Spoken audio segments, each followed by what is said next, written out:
Boston's general manager Brad Stevens made some massive moves this afternoon, and we're going to dive into the real reason why he picked up Chris Boucher and signed him to a veteran minimum contract, and why the Boston Celtics ultimately traded Georges Niang away to the Utah Jazz for R.J. Lewis Jr. We'll be diving and exploring what these changes could bring for Joe Mazzulla's team and how it also could shake up how this roster could look even more different heading into the season. We'll be diving and exploring all of this and more on this episode of Celtics Digest. I'm your host, Bruce Veliz, and thank you guys so much for tuning in and showing your guys' support. Nick had a video on the channel earlier dropping the breaking news of both of those transactions happening in rapid succession. So if you missed that, go check that out to see his reaction and to breaking down all that news. But let us know your thoughts down below in the comment section on what you thought from these moves, and if you like them or if you dislike the direction that the Celtics are heading in, if you think this is going to make the team a little bit better, put them in a better position,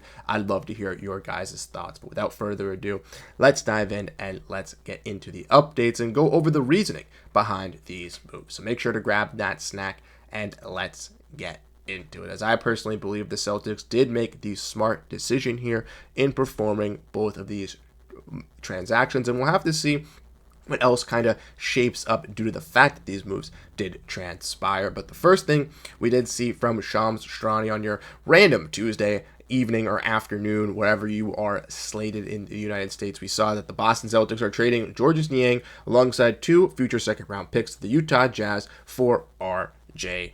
Lewis, and Utah is acquiring Georges Niang with part of that $26.6 million John Collins trade exception that they got on the day where they traded away John Collins, basically for Kyle Anderson and Kevin Love. Niang is obviously on an expiring $8.2 million contract for the Celtics. This drops their tax bill from $73 million to $30 million, saving them an absorbent amount in the tax threshold, something that we'll look at it later, but has been one of the main goals of the Boston Celtics as they traded away Jrue Holiday, they traded away Kristaps Porziņģis, and now they've traded away Georges Niang. They are now 10.2 below the second apron, with only being $1.7 million over the first apron, and with the Celtics still having an open roster spot after doing this move and the other move as well, which we'll get into in just a little bit, they could potentially find themselves to get underneath the first apron or even underneath the luxury tax, which would then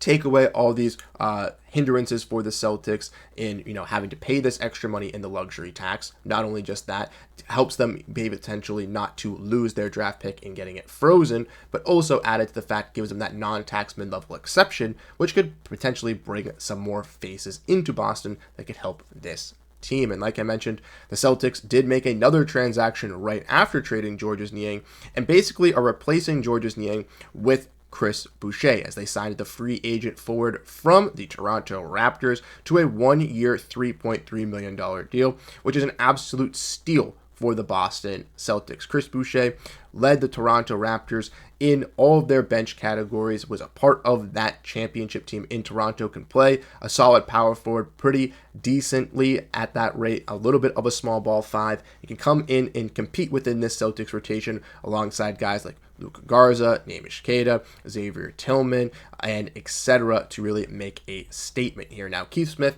lets us know that when R.J. Lewis is being traded for the Celtics, he is signed to a 2-way contract already. So he'll fill the Celtics' open 2-way spot where Boston already has 2 other current 2-way players in Miles Norris and rookie Max Shulgo. We know that they drafted Amari Williams. He was expected to get one of those final 2-way spots, but with R.J. Lewis now coming as a 2-way contract, we'll have to see how that really works for the Boston Celtics.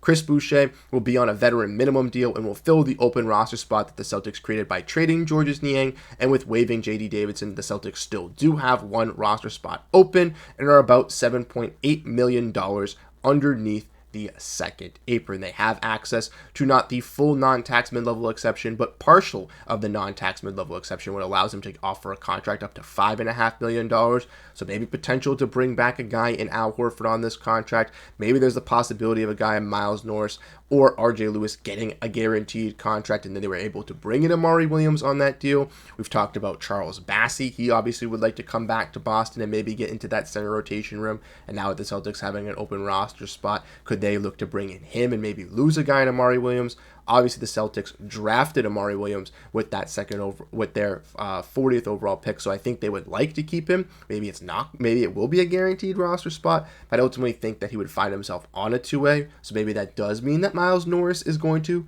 get a roster spot or find another spot on a two-way. We'll have to keep our eyes on him.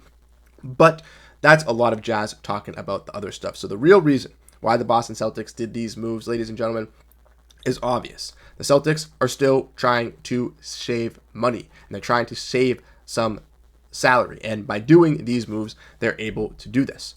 They've now had a luxury tax of $540 million in June 15th. Now their luxury tax, projected salary and luxury tax is $239 million. They shed over $300 million, which is just absolutely insane to think. Not off just their salary books, but off of their luxury tax. And this is going to help them in their savings for the future of this team. Now, Bobby Kravitsky lets us know that Boucher is expected to have a significant role in this front court. The 6'9" center has averaged 1 blocks per game in his entire career, where he also shot 36% on almost 4 attempts from three-point last season. An intriguing addition option at the 5 for Boston into that front court. Like I mentioned, he's going to be coming in, replacing that Georges Niang role, and I think can be a quality bench player here for the Boston Celtics. I do think we will see a lineup depending of Derrick White, either Anthony Simons or Peyton Pritchard at that guard position, Sam Hauser, Jaylen Brown, and maybe Chris Boucher at that starting 5. Maybe they run Neemias Queta and they have Chris Boucher come off the bench, play that backup 4, kind of where Georges Niang was going to play. But they get Chris Boucher, who's clearly better than a $3.3 million contract for a Flyer season. Obviously, the Celtics taking Flyers on Luka Garza and Josh Minott. Those guys a little bit younger. Boucher on the older scale at 32, but has that veteran experience, has been in playoff, plenty of playoff experience, and even has won a championship with the Toronto Raptors. So I think he'll kind of fit in well to that Boston culture. And once again, if he can stand out and be a solid player, if the Celtics can shed some even more salary going into the season or even next year with some expiring contracts, free up some more money, they have the potential to find a guy in Chris Boucher who could be a key potential role-playing piece for a Celtics team, in his mid-30s at 33, 34, 35, where he can be a solid contributor off the bench for this team for their next championship push. And that's something that the Celtics can really buy on. A guy in RJ Lewis as well, I would like to mention, played at UMass Amherst, but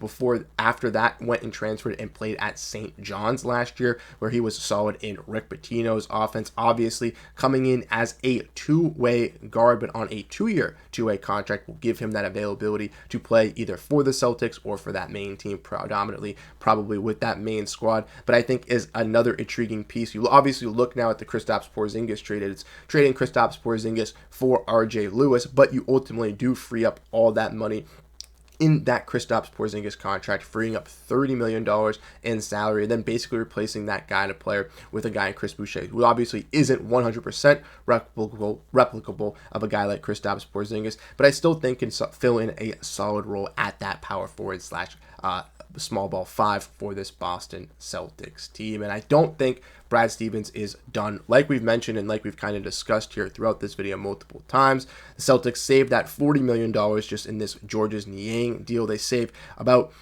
around $5 million from the Georges Niang contract as well, 4.9 from bringing in now Chris Boucher after they traded away his $8.2 million expiring. And now the Boston Celtics set them up with one open roster spot, still access to the partial non-tax mid-level exceptions, still have the options to, trade maybe an Anthony Simons and shed some more salary as we get closer to the season. Maybe flip one of those smaller contracts into Neemias Queta or a Xavier Tillman down there. Maybe they do consider ultimately trading Sam Hauser, even though that doesn't seem the case at this moment, because it doesn't seem like they were getting the value that they clearly present for Sam, which he definitely deserves. Ultimately, I do think there still could be some more tweaks to this roster here. There still is Al Horford out there in free agency. There still is Charles Bassey, who is still intrigued to coming to the Boston Celtics, and we talked about that in a latest video here on the channel. So if you missed that, definitely check that one out as well. And there's also the interest of now Amari Williams, the Celtics draft pick.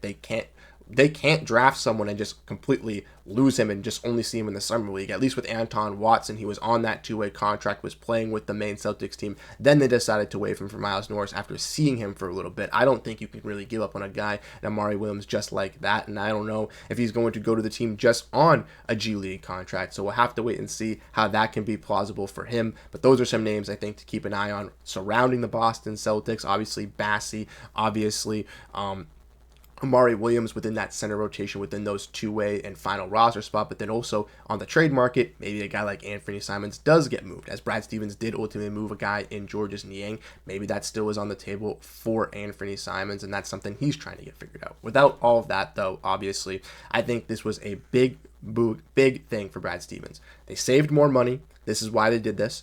They got a better player, in my opinion, in Chris Boucher than Georges Niang for this roster and what he can bring for this team.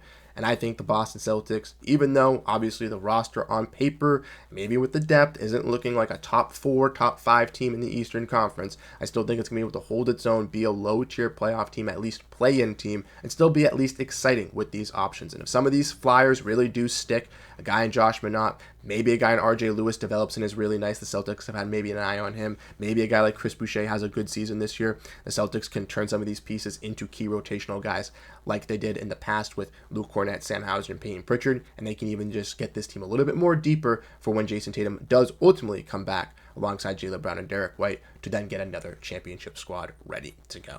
So let me know your thoughts down below in the comment section, what you guys ultimately think on the latest signings here with the Boston Celtics. If you guys have liked the moves that Brad Stevens has been doing this summer. Like I said, thank you guys so much for tuning in. I really do appreciate all the support, and I'll catch you guys in the next one. Have a great rest of your day, and go Boston Celtics.